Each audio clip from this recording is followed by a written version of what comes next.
The Fujicast is an independent loading zone production. Shh. It's sitting on the desk. Look at it. Officially, you're now allowed to talk about it. Talk about what? This thing here. So the X Pro3 has landed. That's the new silent shutter. That's all I'm allowed to say. Yeah. So, who'd have guessed there was a new camera come in? You'd never have known. You would never have known. Yeah. So come on, what do you think? It's nice. Yeah? Yeah, I really like it. It's unusual for you to have one that's got the silver top, isn't it? Yeah. You're swapping that one in for a black one. You like your cameras to be nice and... I like black, yeah. There's a couple of reasons why I have that particular... This is... titanium, isn't it? Well, they're all titanium, but this is... I'm not sure what this is called. This is... I call it champagne gold, but I got it's not told champagne off. Gold. I got told off calling it that. Did you? Who told you off? Somebody from Fujifilm said, it's not champagne gold, it's something else, and then I couldn't remember what it was called. You can't say, but I bet that was Laura. He's a very naughty boy. I bet she told you off. So the one I have here is the this beautiful looks like a Contax. Do you remember the Contax cameras? That colour, yeah. Contax. Yeah. And it's very smart looking. It is amazing. Honestly, I have to say, the reason why I have this one is because we used the black one for the film we made, and the sample and everything. There's only a couple of samples in the country, and so the black one needs to be used for something else. So I've got this one again, which obviously will go to Fujifilm once they recall it. You've got to give it back. Oh, yeah, because it's only a prototype. Oh, right. Okay. And also, I have to buy one just like everybody else. So yeah, I mean, everybody will have known. Anybody who's interested in the X Pro range will have seen the X Pro 3 by now. Yep. This is what I'll say about it. Warning. It is an amazing camera. If you're an X Pro 2 user, it is like getting off a rubber ring and getting into a massive double-decker boat. I just wondered where you were going with that. That's a really bad analogy, isn't it? So it is incredible. Like the performance of the X Pro 3, in my mind, is better than the XT3. Is it? Yeah. There's the new the new film simulation, which is lovely. The classic neck, I don't know why they called it that, but that's what it's called. And then, of course, you have this thing on the back, the flip screen. Well, I want to come back to that. And I think during today's episode, we're going to come back to this camera a few times. The Fujicast. Because that's the one thing that people, if anybody's about anything to do with this horrible expression, sorry about this camera, then that has been it, hasn't it? Yeah. That back screen is no longer there. No, the LCD is no longer there. LCD is not there. No. It's a hidden thing. Does it work for you that way? In fact, no. Look at this is the picture I took when I was pretending to press the shutter button. Because the LCD wasn't down, I didn't have a clue what I was taking. Yeah. And it was you. Out of focus. That's not out of focus. No, I'm kidding. Anyway, welcome to the show, episode number 37. Yes, undoubtedly today we're going to be talking about the X Pro 3, because it is now out. So, as always, thank you to our friends at Simpler Straps, simplr.us, for letting us give away a simpler camera strap to our favourite email questions of the week. So we've got that. Also, we've got an interview with Chris Waddell today. Now, we met Chris actually at the Brighton listener meetup. Mm-hmm. That's going back about 3 years now, it seems, isn't it? And Chris has toured the UK making pictures of piers. What turned out, I think, initially as a personal project, turned into a book. So we're going to be talking to Chris. Just to clarify, this is not Piers Morgan. This is piers at beaches. Yeah, no, you couldn't make a 150-page book out of Piers Morgan, could you? Anyway, so Chris will be on the show, and also your questions, which are the lifeblood of the show, that you have sent in to click@fujicast.co.uk. Right, as always, I'm offering the first question over to you. You go first. Oh, really? Yeah. All right. Well, that's thrown me. Where should we start? All right, this one. James Sauls. I see photographers who promise 600, 700, even 1,000, even 8 billion photo packages on their wedding adverts. To me, it seems bonkers. His words, not mine. As they don't even know how many photo-worthy moments there'll be during that particular wedding until they're actually there. I agree with you on that one, James. I never promise a set number of photos to my wedding clients, no matter how much they push. Maybe this has lost me bookings, as people are drawn to these high photo number packages, and also the promise of two or three photographers, which he suggests is completely pointless in a wedding of 60, 70 or 80 guests. Do either of you gents promise a set number of photos? If not, then how do you handle questions in regards to how many photos you will give your client if they ask? I tell them that my running average is about 430, and that's made up of people receiving less than the number and some receiving more. I don't want to appear vague, but I also don't want to promise and then underdeliver, as I value integrity and honesty in what you do. Well, that's an integrity in itself, James. Same as James, really. I always say, look, about 350 is the minimum. Sometimes you get more. Very rarely less, and they are my actual words. I don't really offer any kind of. If they ask, then I'll tell them somewhere between 300 and 500 is probably what you'll get. But I don't put it on my website or anything. I think that's a bit silly, to be honest with you. If you have it on your website, because that's just kind of tying yourself down. Yeah. There's going to be, for us, we think that's reasonable, right? But for people who were film photographers back in the day, they're probably, falling off their chair right now, thinking 300 to 500. Oh my God, I remember Jeff Askoff talking about it at one of his Watford do's, where he had that question from somebody who questioned that there are other photographers that now provide more, and he came out apparently with a shoebox of 150 pictures. Yeah, poured it on the coffee table. Yeah. Said, is that enough? Yeah, quite right. And it's hard because it's a marketplace and it's economics and all that kind of stuff. But I feel like using the amount of pictures you're going to give as a commodity in your package price is a little bit lowball. Saying I'm going to give you 500 pictures. Neil might only give you 300. And ultimately the people should be surely it's better to have 300 amazing pictures from Neil than 500 rubbish ones from me. Kev. Well, you know what I mean, though, right? I do. So the number is irrelevant. That's the point I'm making. I met somebody. So talking of stuff that people offer within packages, and this is a commercial chat, and it could be applicable to other genres as well. But I met a photographer recently. And he said, Neil, you know what you're doing wrong? All right, okay, I'm ready. Throw me this line. He said, you want to be adding more value in. I said, okay, all right. What do you mean by that? Well, he said, I take him out for dinner. That's his package. That he charges X amount of money, and they become more of his friends, and he takes them out. He takes them out to a dinner and sits down and buys them a 4-course meal. What the? I mean, really? This is intriguing me, really, because presumably, is this before they've booked? Or is this part of this is after the wedding? I hope so. Otherwise, it's really throwing money away. And is it before the wedding or after the wedding?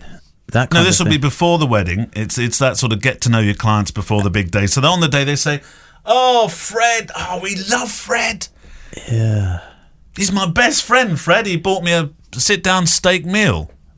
I'd never heard this before. I don't think that's adding value, though. Is it not? No, because when it comes to, that's just being nice, and I'll be. If somebody came to my studio, if a client of mine came to my studio, you'd take them out for a steak dinner, wouldn't you? Well, actually, if they were there at I don't know, let's just say it was 7 p.m. at night, and I really got on with them or whatever, I might say, do you want to go for a bite to eat or something and chat more?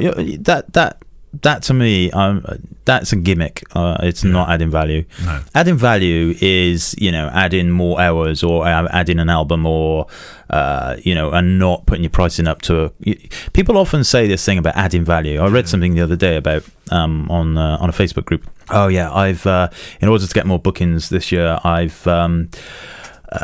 I'm giving them an album, a free album, but the album cost me £100. So I've put my prices up by £100. Right. So I'm adding value, and I'm like, well, you're not adding value, are you? Your value is neutral. Your net value is neutral because you've increased the price. So what they're getting is more, but what they're spending is also more. So the net value but is to you, it's the neutral. Same. Yeah. Absolutely. So this thing about adding value is a misnomer. I feel it's a valid thing. It's a good. I mean, we're in a buyer's market. They're the ones looking for the value for sure. But, much like... I'm going to shut up now. Because you won't be putting it into your package. So I will be taking you for a sit-down meal. At hours. I'm going to use my sofa analogy, my Instagram sofa analogy in a moment. I'll use it now then. Hold on. This is going to change your life. Hold on. Warning. I'm all ears. No, this is all to do with the whole kind of, give them more stuff or Instagram likes. The more Instagram likes you've got, the more chance you've got of booking a wedding client. Yeah. Which is total. Don't be rude. Because, if you think about it, right, let's just say you're going to DFS Sofa Warehouse Shop, whatever it's called. Yeah. Other warehouse shops are available. You don't go shopping at sofa shops. I always give you my sofas. That's true. Last time I came to your place, I was sitting on a seat. I thought, this looks very familiar. Yeah. Oh no, I gave this to Kev. Yeah, in my studio it's full of your old furniture. Yeah, and my house is full of our friends' old furniture. Look at that chair over there. Look how my one's fallen apart. Your one looks like it's new. Do you want to buy it? No. I got a really nice one in the studio. So go on. So you go to DFS, right? And there's 3 sofas. Yes. One of them is smelly, manky, horrible, miserable-looking thing, like the one in the corner of your room over there, right? And it's got character. And one of them is really beautiful, like the one in my house. Yes. And another one is also really beautiful, but it's maybe a slightly different style to one you like. So the one that's really beautiful, and you love it, and it looks amazing, and the price, all the prices are the same, by the way. Which one are you going to buy? Which one are you going to want to take home? I want to take home the really nice looking one. Yeah, absolutely. So if the manager then came out to you and said, right, just so you're aware that the smelly, horrible one in the corner there, that's sold way more than any other. Way more than any of the other sofas. The one that you want sold the least, and the other one sold a little bit more. Would that change your mind? No.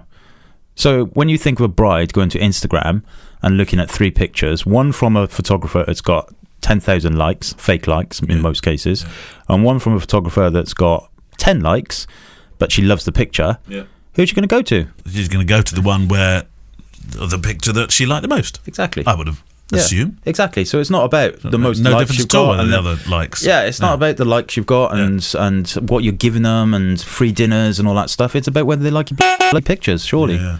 No, I'm glad you said that, because I was thinking very hard about which steakhouse I could be taking people to. Yeah, and any clients listening right now, which I know they do, don't go getting ideas now. I love you, but let's split the bill at least. Yeah, but, go Dutch. Dutch tilt. Go Dutch tilt. Yeah, there's a photographic reference for clients. You can go look that one up. Right, your question. Right, okay, I have a question from Matthew Hyde. Hello, Matthew. Hi, Kevin and Neil. Firstly, thanks for creating such an interesting and engaging show. I don't listen very often. But when I do, I binge on 3 or 4 episodes at a time. Anyway, my question is about how do you go about your choice of aperture when shooting documentary-style work? It's all guesswork. Be it family, street or weddings. I often come away from a moment wishing I'd had the time to fully appreciate the shot I was taking and could have either isolated the subject more or shot close down to really get the detail of something in the background more. Just interested to know your take on it, and if it's as simple as I shoot wide inside and closed outside. P.S. Can I shadow you both for some experience? By reading this email out on the podcast, you are agreeing to that request. Cheers, Matt. Okay, so... Have you just agreed to that thing, have you? You have to speak to the gatekeeper. You have to speak to Gemma.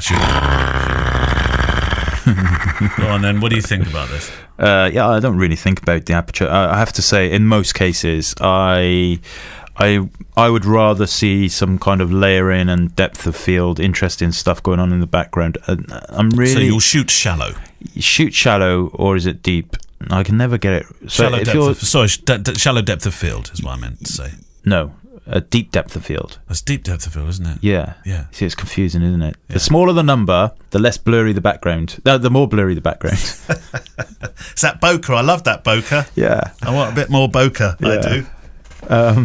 So that's the way you unless I want to isolate a subject during when they're at the front of the church or something like that, then I'm doing that.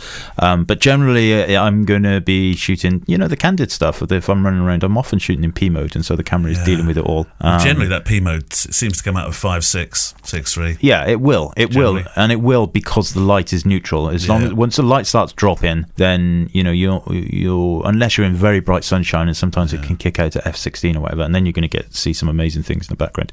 Yeah, I wouldn't overthink it, is the answer. Thank you. Here's a question from, we haven't heard from this chap for a long time, our good friend Alan Gump. Oh, Alan. Is he telling us off? No, he's not actually. I've got a question for Kevin. Coming off the fabulous interview with Jeremy Delder on colour calibration, I shoot mainly monochrome, but I try to calibrate my monitor with a Spider Pro 10 or X, so I am within range colour-wise. Do you need to do that? For black and white, yeah, you should still calibrate. And you should also, if you're editing raw files and you're going to be pushing them into black and white, you should still colour correct first. Yeah. Absolutely. White balance, all that stuff. So I had a couple of questions in here. Should I set the EVF to auto? Rely more upon the histogram, all the above, or do something different? There was a very long, in-depth question here about how he set his shadows and noise reduction, highlights, and so on and so forth. What would you do? So I always set my EVF to auto. Yeah. So what he's saying there is the brightness of the EVF and the LCD you can set to different levels. Yeah. I always set it to auto. You can twist, you can adjust them, and it does depend a little bit on your eyesight really, rather than the ambient light that you're in. So auto works well for me. You have to just be careful that you're not seeing something different in the EVF, because if you've pushed up the brightness of your EVF, then your exposure in your camera will look out. I must check that. I used a Sony the other day, and it has an automatic, practically seeing in the dark setting, which I found very disconcerting. And Sony users may well be able to perhaps answer this question about the camera when it lifts up the picture so much that you think you're photographing something very different to what you're actually photographing.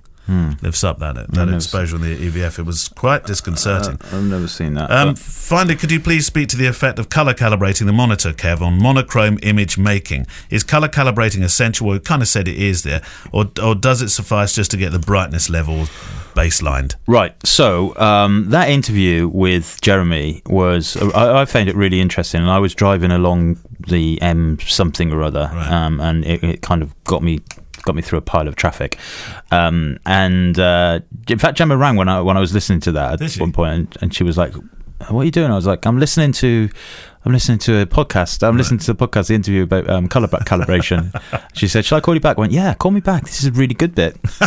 No, did you offend her? She'd be like, "Don't offend Gemma." But it was really interesting, because actually what he was saying was true, and I have those monitors that he was talking about, the BenQ SW 27 and the 32. Yeah. And what I love about those monitors is they have a black and white mode, so you can press the puck. There's a little puck, and you can press one of the buttons. Yes, you can. And everything goes black and white. It doesn't adjust the colours. It just turns the screen black and white. Right. So you can get a very, very quick idea, if your images are colour already, if you can get a very quick idea of ones that are going to work good in black and white based on the lights and the shadows, because that's what black and white is about, right?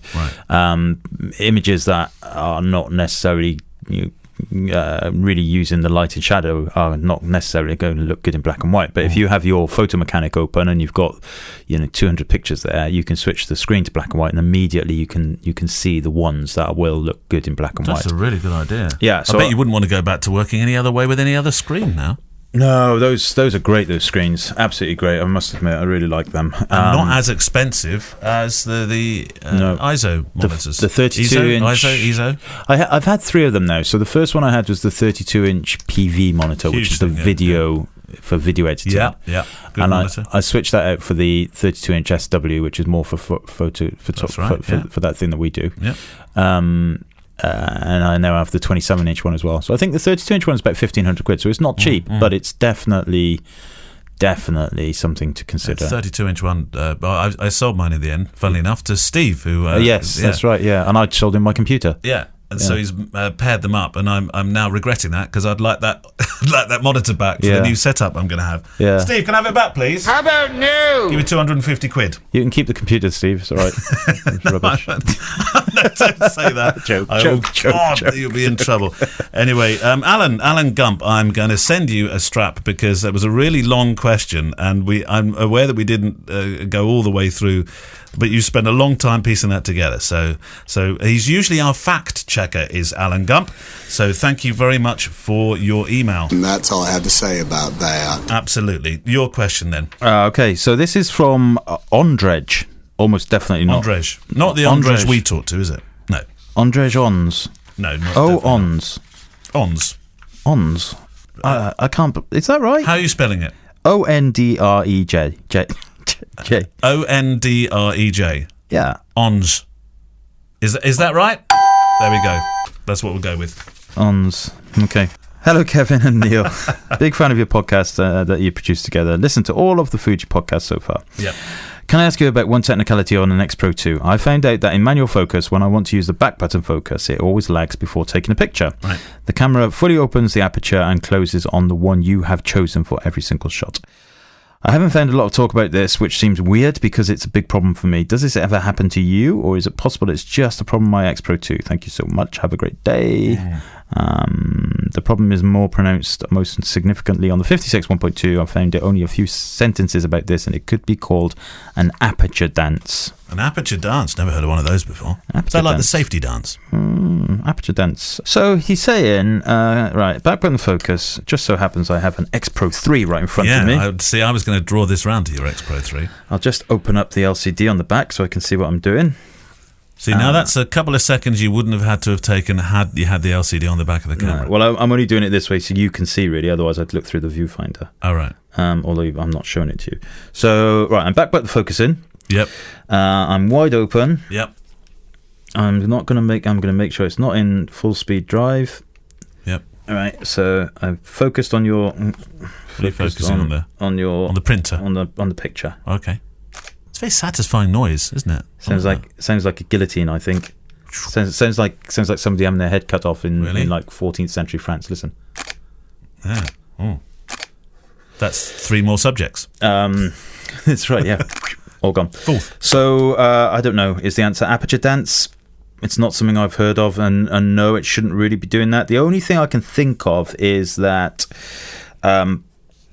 possibly double check that you have the your shutter button is not hooked up to constant AF in one of the menu options. I can't remember which one it is right now. So just double check that. And the easiest thing to do is just do a camera reset if you're stuck with that, and then it'll reset it. Yeah. Double check. No, it should be fine. I mean the camera will. The 56 is a little bit slower than the others, and depending on the focus, but the lag on the X Pro 2 is 0 pretty much. Like there is none. So let's bring it around to the X Pro 3 now. What's the lag like on? Well, the X Pro 3 technically should be the same sensor as the XT3. T3, yeah. Sorry, yeah. The X Pro 3 has got the same sensor as the XT3. Yeah. However, it is faster than the XT3. Why? I am convinced of it. Why? I have no idea. The official specs, I think, will basically say the same thing. X-Trans4 sensor. Is the startup time quicker from when you turn it on to go poof, bang, got it, nailed it? Yeah, it's on. That's it. It's good to go. Boom. It's gone. Everything's. I have to say, the thing about this camera, I'm okay to say this, that I was, partly involved in some of the decisions on the design of it, and I took to the table. I said, keep it the same as the X Pro 2. Make it obviously better inside, make the OVF better, and I actually didn't want a tilt screen on this camera. No. I didn't want a tilt screen on the camera. I just didn't. It's not for me. However, we ended up with the weirdest tilt screen ever, as far as I can see. Well, it certainly is weird, but so although it pulls down quicker if you're doing waistline compositions, then the thing is, what happened was they they kind of asked us all fill in this little form, and I was like no tilt screen at all, and that just doesn't sell cameras, right? The fact is, for every one person like me that doesn't want a tilt screen, there's probably 10 that does, and Fujifilm have to sell cameras. So a tilt screen it was, and the reason why it's not an all singing, all dancing tilt screen that kind of swings around and goes over the top and they just do selfies and all that kind of stuff, twofold really. One, it would have made the camera quite a bit bigger depth wise because of the extra hinges that would be needed, and also it's aimed really at people who just want to shoot, purists, and who aren't really going to be using that LCD, and maybe you're going to use it to review images later. And I have to say, the more I've used it, the more I've basically ignored that LCD on the back. Right. The thing that I was concerned about the most when I first started testing it all those months ago was the menu. When I moved through the menus, I like to use the LCD on the back. Yeah. And so now I just have to flip that down, and that is a bit of a and I always kind of knew that would be. But the other than that, it's actually a amazing camera. And those that know me know that I went for an XT3 because there was no sign of an X Pro 3. Normally it works the other way around, and easily this will replace my XT3. That was going to be my question. Will you honestly replace it? I mean, it doesn't have a rear screen on it. Yeah, I'll keep my XT3. You can't use that for filming. No, I'll keep my XT3 for filming, but for stills, this, for me, ergonomic. There's the new grip on it, the new film simulation, the speed of it, the functionality. Everything about this camera is what I wanted the XT3 the X Pro 3 to be. Yeah. There were some ridiculous ideas on the table that luckily were canned. But the LCD on the back that's the elephant in the room. Some of you will like it, some of you won't. But if you ignore that LCD, right? If you ignore that part of this camera, this is a remarkably quick reportage style camera. Is it? Yeah. But for people who don't want that, then the XT3 is there, of course. Now, you tend to take out lots of different bodies when you do your when you shoot.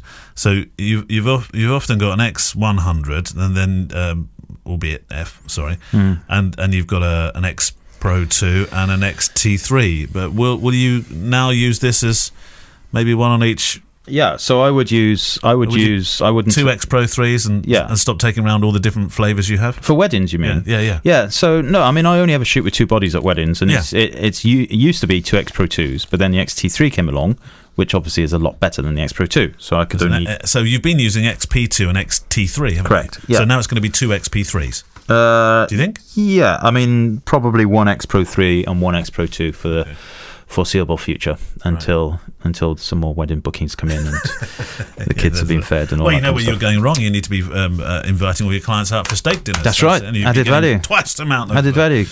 Right. Time for this week's interview. Chris Waddell. We both met him at the Brighton listener meetup. Fascinating chap. A good pedigree of photographer. Some great experiences working in digital marketing as well. Knows his onions and that kind of thing.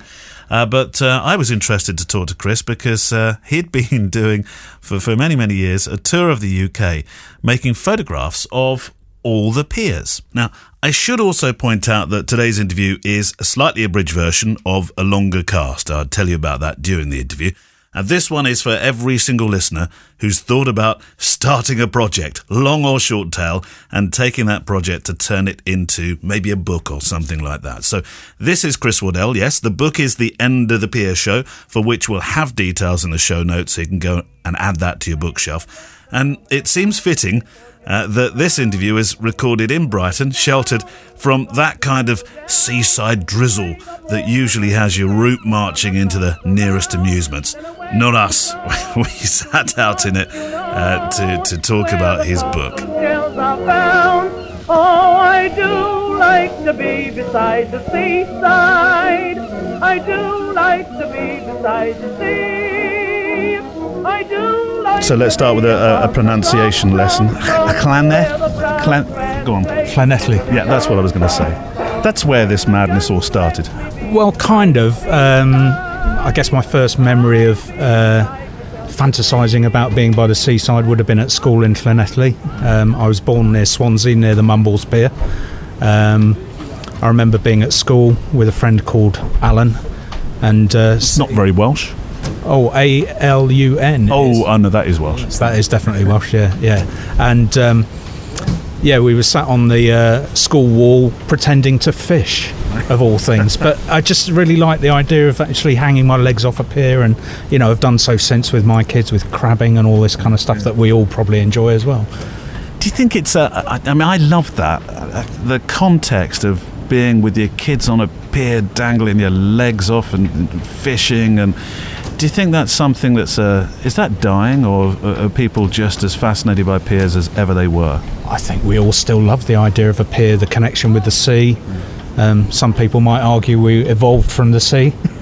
So, well, some of us. But yeah, I guess a pier, to my mind, transports you to another place. Gives you a sense of fantasy, the idea that you're going somewhere new. You could pretend you're on a ship. or you could just enjoy the view and scoff an ice cream. Well, I said that just now as we were walking along the what would be the western side of the pier here. Yeah. It felt like we were walking on the deck of the Titanic. Yeah, or the Mary Celeste, because it's pretty quiet today. Yeah, well, that's because of the weather. Even the gulls are not playing today. They've decided our chips are safe today. They've dug in.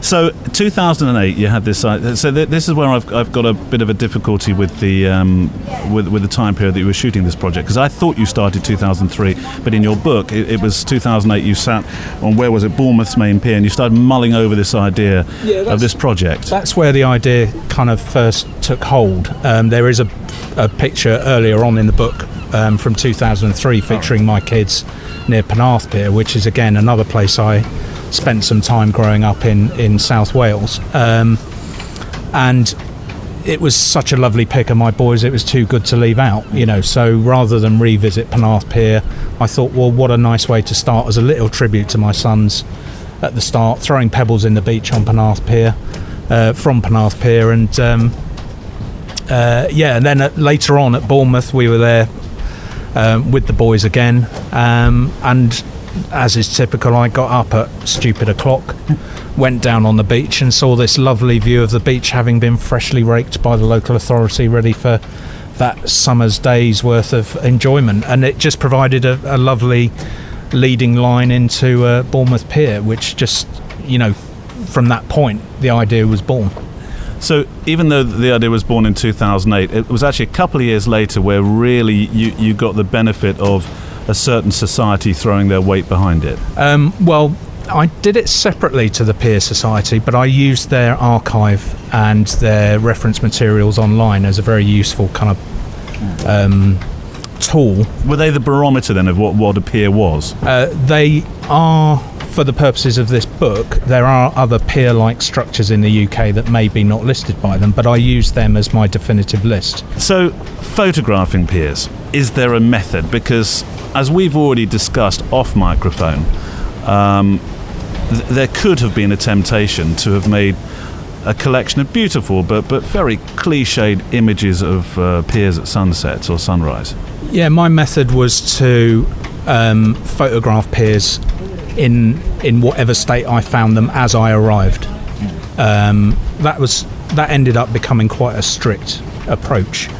I didn't want a book, a 140-page book full of sunsets or sunrises. There are inevitably some of those within the book, but I would have struggled with a book that was presented as just picture postcards. There are some that are grittier, there are some with rough seas, there are some on grey days. There's a lovely one in Great Yarmouth of a really grey day with a kind of quite sort of spooky looking pier on a beach. The pier is completely surrounded by sand because the sea's out, and there's a dad with his son on a donkey ride in the foreground, and that struck me as archetypally kind of British summer holiday. We're going to enjoy ourselves no matter what. Yeah. When you mentioned the archetypal summer holiday shot of a pier, in many respects, they do have. I've been to the pier in Daytona Beach Pier, which is quite a famous American one. But do we do it better? Well, I think we've got more than any other country. Even America? I think so, yes. Wow. We've certainly, in this country, the Pleasure Pier was kind of a badge of civic pride, I guess, in Victorian times. Yeah. It was often, a train ride for people out of the smoke, down to the seaside, get off the train, wander down to the pier and have... Straight on the pier, yeah. So I guess it kind of reflected a spirit of optimism in Victorian times, where we seemed to be building ornate cast iron structures left, right and centre. Ryde Pier, for example, you talk about getting off the train. Actually, the train is on Ryde Pier. Yeah, Ryde Pier is a fantastic pier. The train takes you right to the end of the pier. They currently run, or certainly the last time I visited there, they were running a stock of old London Underground trains. They still are. They still are, yeah. Yes. So you've got this wonderful three strains of pier within one pier. You've got the pedestrian route, you've got cars that go to the ferry at the end of the pier, and you've got the train, as you've discussed. So you've got this absolutely bonkers pier with an element of dereliction in the centre of it as well. I want to get back to actually talking about the technicalities. There might not be that many technicalities from what you said a moment ago of photographing piers, because you turned up, you took them in the state that they were, but give me some other technical advice on how you photographed them. Were you using a tripod, or was it really photojournalistic in the way you approached it? No tripod. I'm not a fan of stationing myself with a tripod and a whole bank of filters or anything like that. I prefer something more immediate. I may have used a tripod on one or two if they were particularly early hours, but no, generally I'd just turn up, squat down on the beach, take some pictures of the pier from its exterior angles, wander along the pier obviously. Some of the piers I've featured details rather than the whole pier. I've visited Blackpool, and obviously we've got 3 piers up there on the same seafront, and there's all sorts of weird and wonderful angles there. Obviously I had to take a shot from Blackpool Tower. And it's nice to feature the piers from different angles, and as we discussed, not to have a book full of cliches. We live in an age where security stops you from photographing certain buildings and iconic structures. Did you run into that as an issue when you were making these pictures? No. I managed to avoid that. I didn't have any issues with security at all. I actually managed to wangle my way onto Southport Pier at before opening time, because the cleaner walked past and took pity on me. He said, well, you can come on while I'm emptying the bin. So I had the whole pier to myself, which was absolutely lovely to have a completely empty pier, which of course, we would all love a kind of purely architectural shot of something like that, as well as some of the shots I've taken which feature people enjoying the piers as well. But that was the only one where I kind of encountered anyone remotely official. I think some piers can get a little bit twitchy about photographers wandering on and taking commercial work, but I didn't see this as a commercial project. And actually the fact that you weren't standing there with a tripod and a medium format camera mounted atop that meant that you had a bit more freedom. Definitely. I don't like the restrictions of a tripod. I prefer the immediacy of actually engaging with my surroundings and wandering about my surroundings, rather than just standing in one place hoping for the skies to look perfect. And that was going to be another question, actually, because there are some beautiful blue sky days in the book, but there are equally those days where, as a photographer, you look at it and think, well, this sky looks so disinteresting. But that wouldn't stop you, would it?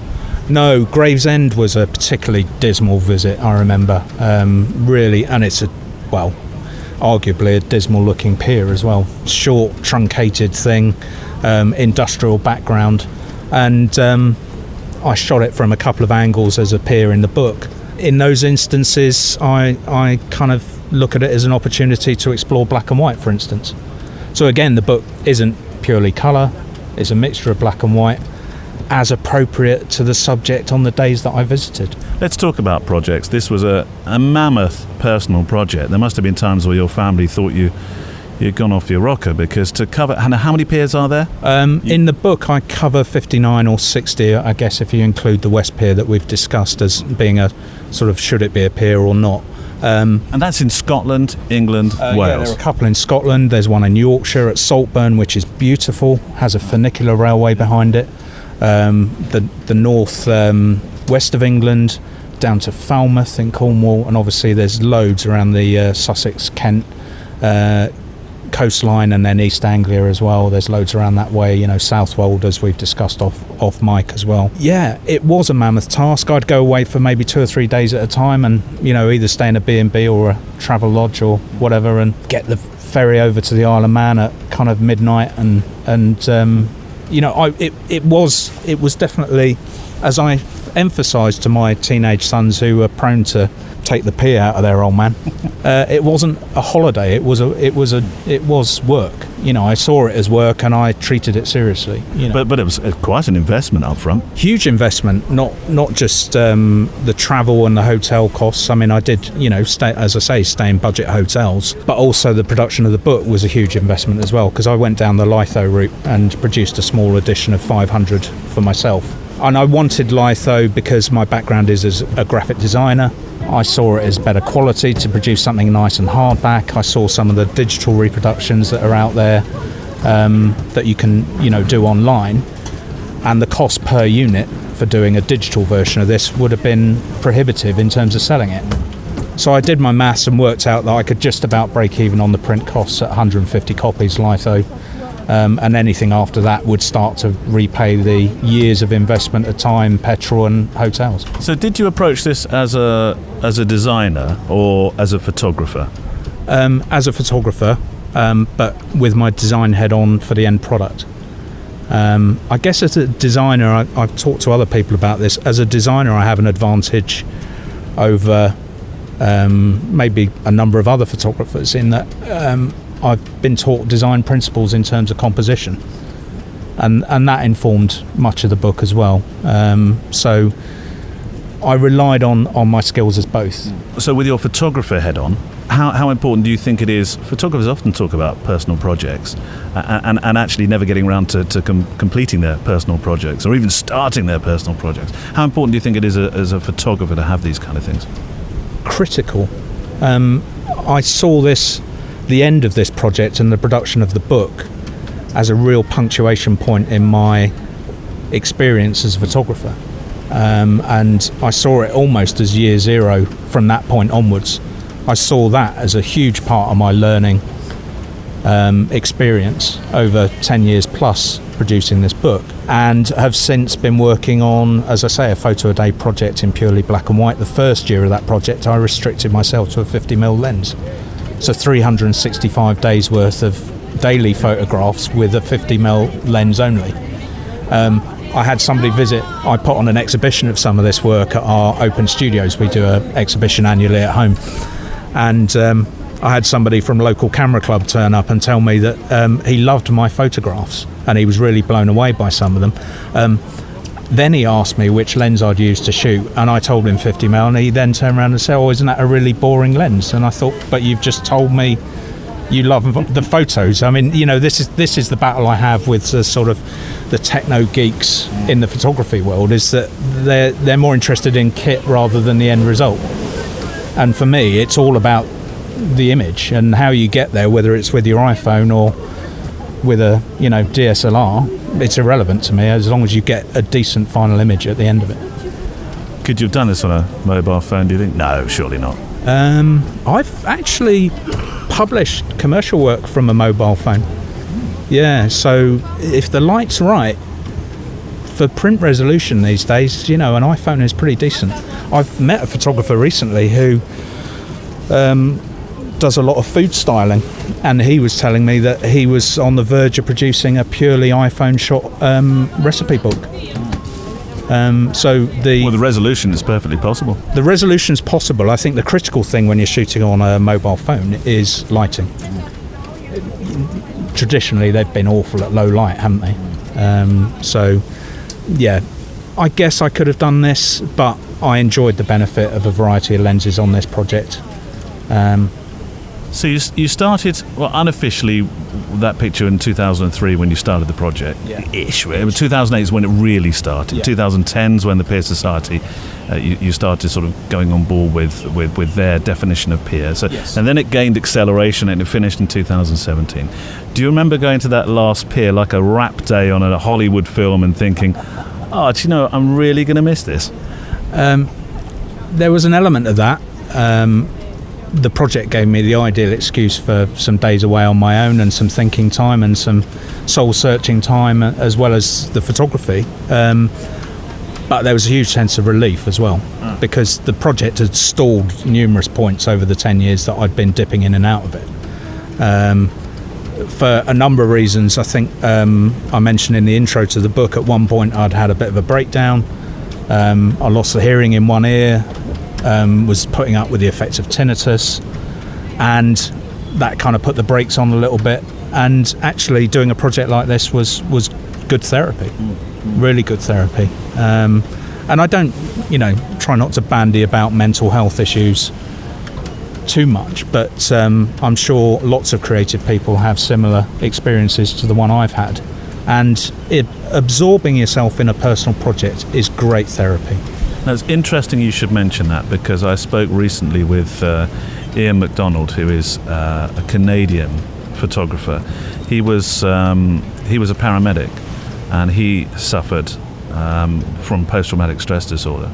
And he said that it wasn't so much a cure, but it was certainly a way of him starting his recovery, because the moment he put that camera around his neck and the moment he started making photographs, then life eased. I can understand why. If I'm on a day's photography for myself, as opposed to running photo walks for other people, for instance, but if I'm on my own and I'm absorbed in collecting some research, some images, some thoughts, I tend not to worry about other stuff while I'm doing it. I really kind of go in deep. And if your contact enjoyed the therapy of that, I can understand why. As a midway show note, Ian MacDonald's interview on photography and how it helped with his own mental health issues can be heard in episode 30. Now, I mentioned that this was an abridged version of my chat with Chris Waddell about his book, End of the Pier Show. A full version can be heard on the Breathe Pictures podcast, which, depending upon when you listen to today's show, may be coming shortly or already be out. Such is the nature of time travel in the podcast universe. So, back to Chris. And we sat for a while leafing through the book, the pictures he'd made, the sights he'd seen. And in that just behind us along the coastline, not far from the Palace Pier in Brighton, where we were sat recording this interview, was the burned out ruins of Brighton's West Pier that finally succumbed to a devastating fire in 2003. I was intrigued to see if there was any mileage in returning to some of the piers that have also changed, albeit in not quite such dramatic fashion. Yeah, I think I will go back. I will definitely go back to some of these. It'd be interesting to see Felixstowe. Cleethorpes is another one that was restored since I did the book. So Cleethorpes was in a horrible state. It's quite a truncated pier, short, stocky thing, and they've since done up the whole pier to be a massive fish and chip restaurant. Now, I can't think of a better reason to revisit a pier than a whopping great plate of fish and chips. Apparently they're very good as well. What do you think makes a pier? I guess a number of factors. People's enjoyment of it. I'm not necessarily bothered if the pier doesn't have many attractions on it. I quite like an empty pier. Walton on the Naze I quite like. I mean, it's got a massive amusement arcade at the start of the pier.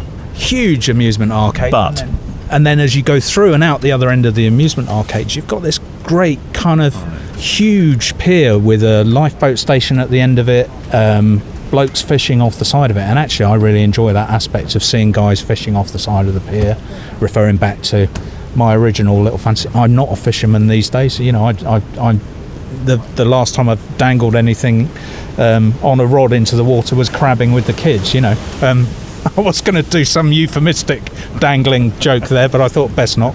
Well, on a pier, I mean, anything goes with humour on a pier. Well, exactly, end of the pier show and all that. Yeah. I mean, that is kind of my level of humour, probably. But I guess, yeah, seeing people enjoy it is the critical thing. And glitz and the lights and the neon and the flashing lights, I'm not that bothered about. Would you do this all again? Would there be a place for a second book and a chance for you to tour around the UK again, get away from the family, a bit more thinking time again, a chance for your kids to take the mickey out of you again and say it's not work, Dad? Yes, some people have suggested I go and do lighthouses. Not sure about that. I think, you know, much as lighthouses are picturesque, they don't hold quite the same attraction to me as a seaside pier. They're visually interesting, but do I feel connected to them? Not really. Seaside piers, I mean, I'm finding it very relaxing sat on this pier talking to you right now. You know, I love them. Absolutely love them. Now, I know what you don't love. You don't love amusements, but should we go and play on the penny slots? Oh, well, yeah. I used to spend most summers at Mumbles Pier. We've got family down that way, and the number of 2p's that I put on the cakewalk back then is probably legendary. You know, I'm pretty sure back then kids were a much cheaper date for their parents. You know, Dad, can I have a pile of 2p's? You know, and he'd dip in his pocket for £1. You'd go and get £1's worth of 2p's and play on the cakewalk for hours. I should like to be beside the seaside, beside the sea. So here is the book, Kev, The End of the Pier Show, photographs by Chris Waddell, and Yeah, it's a fantastic book. Yeah, it's lovely. Really beautifully I remember printed, him proper showing Litha me that. print. Yeah. And he's in Swindon, isn't he? Yes, based in Swindon, landlocked Swindon, but he loves piers. Yeah. They don't have any piers in Swindon, as far as I know. But it's a beautiful book, and we will provide a link. So if you'd like to buy the book, having heard Chris talk about it now, you can do. I'm going to put that in the "You must buy that great book" pile, which is just over there. These piles are getting very large. Yeah. Your question, I believe. Okay, I've got a question from Simon Berry, and he says, "Hello, chaps. Great show. Listened first to the Chris Floyd episode and have since been working my way through the archive.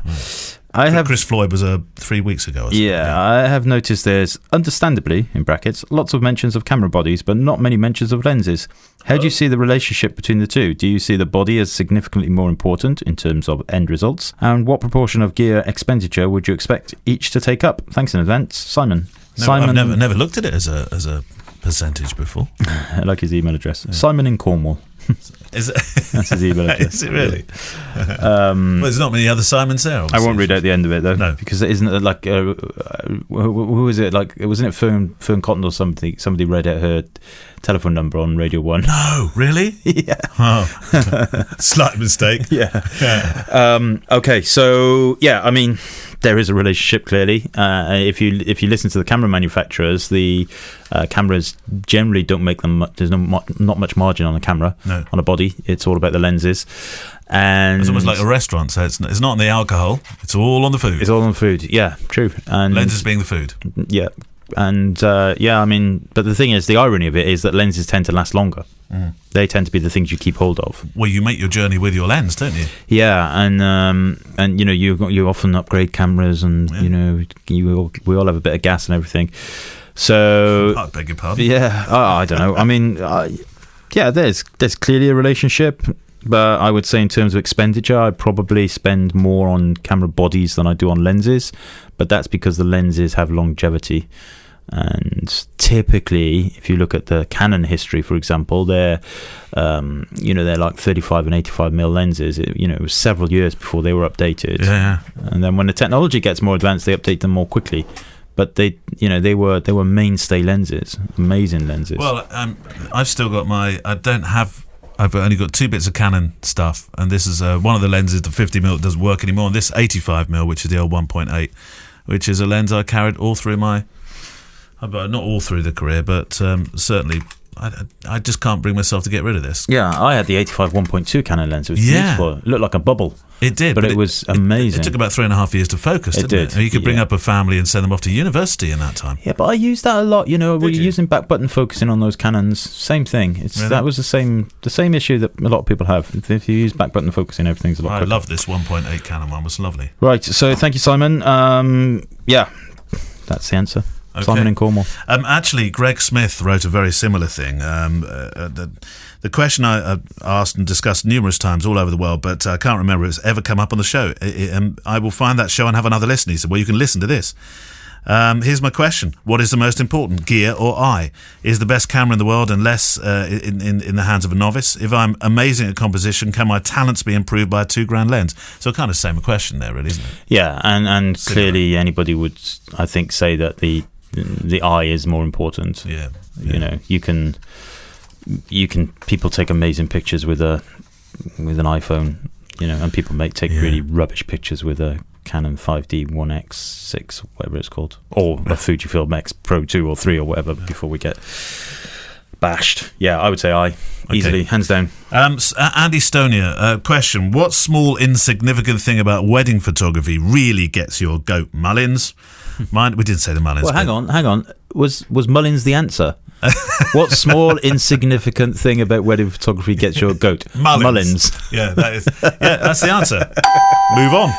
Okay. Mine is plastic coat hangers, he says. Or rather, Andy Stonia says, the bride has spent more money on her dress than you as a wedding photographer, and has it hanging on some cheap old plastic grubby boot fair bit of... He didn't say that bit, but he was getting very angry. Yeah. Very irate was Andy getting. This is sounding like The Hobbit. That kind of thing would not bother me in the slightest. But I can understand if you're making a nice portrait of the dress hanging up, you know that kind of thing would upset you. Cakes next to walls, that really just somebody brings in a beautiful cake and then they go and stick it right next to some beige wall. Do you know the thing that gets me is DJs or bands that start by doing a 1970s soul classic. And they don't come out of it for about 15-20 minutes. Play something new. Everybody just goes. No. They do the first dance, Ed Sheeran or whatever, and then they go straight into the. It's not even like they choose the Bee Gees or something, a little bit funky. Yeah. They go for, George Benson or something, and that's it. The dance floor totally empties, and then the DJ doesn't realise it. And then that's it. And I'm just stood there looking lost. That annoys me. There's lots of things actually. I did one. Obviously, having worked in that business and in my formative years, I did once point out to a DJ, and I've never done it since. I thought, no, actually, I don't like people telling me how to make the pictures, so I shouldn't be telling this chap how to do his job. But I had the same thing, cleared the absolute dance floor, and I thought, I need to get pictures of this. And I've got nothing to make pictures of. And he just went on and on with Diana Ross and Tammy Terrell. And there's a place and time for that music. And I said to him, do you think they might like something a bit newer? And he looked at me and said, what do you know about it? And I thought, okay, I'll be quiet now. Yeah. Didn't like to point out anything. Yeah. So anyway, just give the bride and groom 35 pictures of the DJ by himself on the front of I think I did, probably. Yeah. Anyway, your question. Okay, so I have a question here from Daniel Heuvelman. No. Do you make these names up? No, and there's an umlaut above the O, which pronounce it ooh, isn't it? Yeah. Daniel Heuvelman. Oh, you're right then. Yeah. Heuvelman. Well done. Hey, I want to start by telling you how much I like your podcast, etc., etc., etc. My question is around starting a wedding photo business. I work full-time in retail at the moment, but my dream would be to work as a photographer. I'm wondering how I can get to photograph weddings for free. I think what he means by that is no charge. Going out marketing and get them for free so he can get some how should I advertise? Business in, Yeah. Where might you find couples who would like a free photographer? Right. Everywhere. I really appreciate your take on this. Keep up your great work. I hope to hear from you soon. P.S. If you're wondering, I'm from Basel in Switzerland, and that's Daniel Heuvelman. Right. I'm going to send Daniel, even though it's perhaps you might not get a free wedding out of it, you will get a free strap out of it. Yeah. So I will send you my strap, Daniel. Well done, just for being new. Now, in the past, you have got quite irate about this question about giving stuff away for free, and it's that's where we started seeing a real drain on the business. Everybody giving stuff away for nothing. Yeah, I mean, but saying that, my first wedding was free, and I think I've mentioned that before. Yeah. But it was for a friend. It wasn't. I didn't advertise for free. It wasn't a case of, I'm looking for it to build my business and some strangers. I've always said this: if you are going to do a wedding for free to get yourself on the ladder, fine. Yeah. Or even if it's really cheap, but make sure it's somebody in your community. Make sure it's somebody you know, or it's a friend of a friend. Don't just go to Gumtree or something like that, because you're going to get the bottom feeders that are just going to be, they're not going to be happy. Free for a lot of people means really, really good, but free. These are the people who will drink their Costa coffee, get to the bottom, and then take it back and say it was cold. They exist. We all know people like that, and I'm trying not to generalize, but and of course people, it sounds really, really snobbish, but there are generally people out there who simply cannot afford wedding photographers and would absolutely adore somebody to do it for free, and that's good, and you will get experience out of that. But this is what I'm saying: make sure it's people you know, or people who are certainly you're connected to in some way, because you will open up too much of a kettle. And that's the answer. Just say to your friends, say to your community, look, you know what, I'm looking to get into this business. Anybody know anybody getting married? Depends on your age and stuff. Daniel, it might be your friends getting married, it might be your kids' friends getting married. If you're from Merthyr Tydfil, it might be your parents' friends getting married. Whatever. That's the route so to it. Rude about Merthyr. No, I know. I love the place, really. No, you don't lie. At least be honest. That's my advice. Just kind of go through your connections and do it that way. Really, really, really, really don't advertise for free. How long should you work for free? So he's trying to change careers, trying to change direction, so clearly he can't do it forever. But how many gigs? One. What, really? Just the one? Yeah. Yeah, because when do you stop? How do you know? Where's the wall? Yeah. You know, what's to say 5 is my target?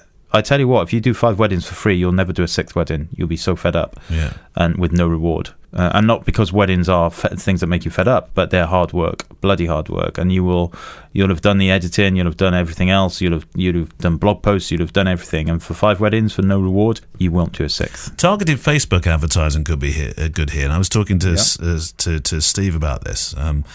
Our moderator, and Steve Vaughan, and you know, Target maybe have some sort of campaign where you say, look, I'm just starting in wedding photography, and I'm going to offer myself for free to one bride and groom. And you'll get a lot of interest on that campaign. But they're strangers. They're going to be strangers. Really? Yeah. But you Facebook. don't necessarily know somebody who's getting married. And if you want to start right now, you can't think, well, I can't wait until one of my mates gets. You're going to end up friends of friends. There's always somebody. Really? Yeah. I would never ever do that on Facebook ever. No. I mean, it Facebook worked very well for a lot of people, that campaign. Free. Yeah, but you're only offering one free, and then you might get 150 off that. And off that 150, you've possibly got, you start to go down and down and down. Okay, so this 80, 70, 60 left. That they might buy something for less money. No. And then you're on the money track. So this is slightly different. This is portraits or family shoots or something. This is the same with weddings. No, well, how are you going to do that? Because you say, right, I'm going to offer one for free, and then you get 300 inquiries, and then what do you do? Do you say to them all, okay, I'm going to say I've given that one free, but I can offer these ones for less money. I'm 100 quid, or I'm 200 quid, and then you get 200 people say, okay, great, and some people drop out. Yeah, but then you're committed to doing these weddings at £200 or whatever. I honestly don't think that's a wise thing. Okay. My personal opinion is, and just because my opinion is this doesn't mean that yours should be, but my personal opinion is never do anything free for people you do not know or you do not have some kind of connection with. Okay. That's my take on it. Mullins has spoken. Mullins has spoken. Alan Keller. Howdy, y'all. Sorry for the cheesy greeting, but I am from San Antonio, Texas, so I'm allowed to. I wanted to start by congratulating you on the podcast. I'm going to go blah, blah, blah, blah, blah, because that's what Kevin would do at this stage. I'm not a professional photographer. I'm strictly an amateur, hobbyist, enthusiast, or whatever you want to call it. Photography to me is more of a release where I can take some time when the toddler, newborn wife allow it to exercise some creativity and try to collect some memories and experiences. Nice reason to do it. As I look back at the images, it's pretty clear to me that I haven't found my style or a coherent and consistent structure for how my images turn out. So I'm curious as to how long it took each of you to find your photographic look and how often to try and tweak things and change your image making or your editing processing. And do you ever have the urge to go just crazy, often, and shoot something wholly inconsistent with the look of your portfolio images? Just curious as to how you found the look and how often that look can change. Thank you for the time, and so on. Alan Keller. Yeah. Do you ever change it up a bit? Do something completely different? Not much. I would hazard a guess that if the internet didn't exist, right, or if you never looked at other people's works, your pictures would remain static in terms of the aesthetic. Yeah. It's usually the influence of others that you think, oh, I love the way he's done that. How's he done that? And then you were influenced by Garvan. You like his. I love. There's been a couple of occasions where you've tried to sort of emulate that look by using studio lighting. Yeah, no, absolutely. Yeah, totally, 100% agree. I think from the wedding stuff, it's pretty. The shooting style has always been the same. The editing has changed subtly, but generally the same. But it is very easy to look at other people's works and think, oh, I wonder what preset they bought and all that kind of stuff. But much like everything, if you're happy with what you've got, if you're happy with what you're producing, keep it. Would you ever produce a set of post-processing LUTs and things like that? It's such a kettle of fish, isn't it? Is that the right term? Kettle of fish? Fish in a kettle. Kettle of zebras. Wrong. Move on. I don't know. Gemma will be laughing her head off now because I always get things like that wrong. Yeah, I don't know. I don't know. So, right, okay. Glad we cleared that up. There's a lot of hard work and stuff. Oh, he says, P.S. This is. Oh, you can have a strap, by the way, Alan. This is no way a plug by my Instagram. He says it's Wanderlustal 1K. Oh, if you want to see what I mean by a lack of coherence in my images, The colour, clarity, sharpness are all over the place. I used to go way overboard with post-processing. I think, a lot of people do, don't they? It's a... Oh, I did, yeah. But that's how you learn, isn't it? You just bring yourself around and you move on and you develop, so to speak. Yeah. So thank you, Alan. I'm going to put you in the strap file just over there. I think we've got time for one more question. Okay, this is more of a tip rather than anything else from Gareth Callan, and it says, "Gentlemen, I love my Fujis for a whole number of reasons, but when you are 6'4", very similar to Kev. That's there's like two of me stood on top of each other. When you're a 6'4" behemoth, I love that word, behemoth. The grips on the camera are pathetic in big hands. I find the Sony 6000 series far better in this regard. A lot of people say that about if you've got bigger hands. Simple solution: buy a screw-on grip for the X-T2 or X70. No, the X70 in your hands, I would imagine, would look like a crisp. You get a bonus of an Arca Swiss plate there too. They sit and hang far easier in big hands. Right. Other alternative is the Lensmate thumb grip, which is great, but I use the back button focus, so it doesn't work for me. Gareth. Well, there you go. So Gareth, the giant from wherever he lives. Gareth Giant. Green Giant. Has, God, what was that? That was Peas, wasn't it? Yeah, Jolly Green Giant. Jolly Green Giant. He was the same fellow that was Darth Vader, wasn't he? Was he? Yeah. No. Yeah. All right. He's no longer with us. It's Keith Prowse, wasn't it? Yeah, I think that was him. Keith Prowse, yeah. Yeah, well done. So that's a tip rather than anything else. If you've got massive hands, use a grip. I'd actually, Gareth, I want you to send us a picture of your 6'5" behemoth hands with an X70 in it. Yeah, that'd be fun. Thank you for your question, and thank you for all your questions this week. The lifeblood of the show, of course. Thank you to Simpler Straps for giving us a chance to give away a couple of straps, which we always seem to do towards the end of the show. But simpler.us is the address to go to if you'd like to see more of the straps and how they can attach to your camera. Send your questions in to click@fujicast.co.uk. Thank you to our guest Chris Waddell today. Music from Blue Wednesday with additional music from Artlist. Your credit this week is going to come from Murray McMillan. Kevin's Instagram is Kevin Mullins Photography. See his films on YouTube at Documentary Eye. His website is kevinmullinsphotography.co.uk, or for street workshops, training and everything Fujifilm, go to f16.click. I'm Murray McMillan. My Instagram is Murray_McMillan and my website is murraymcmillanphotography.com. Cheers. It's been quite funny over the last couple of weeks. We've received a couple where they've said, well, I didn't want to do it, but I got my dad to do it. This is Eva. Neil's Instagram is Neil James. See his films on YouTube at Neil James Photo. His website is neiljames.com. I'm Ivar, and my dad's Instagram is KR Ingvarsson, and his website is portrait.is. So that was his son did it, so it was the other way around. That's a very nice sounding voice. Nice, yeah. Was that Norwegian or something? I think or so, yeah. Swedish? Good voiceover voice. Yeah, very good. We have to get you to do more, I think. Thank you very much, and we will see you next week on the show. Thank you. Bye-bye. The Fujicast is an independent loading zone production. Email the show with your questions and words of wisdom to click@fujicast.co.uk. Email any complaints and political nonsense to our wives, who will deal with your comments in their own good time and in their own good way.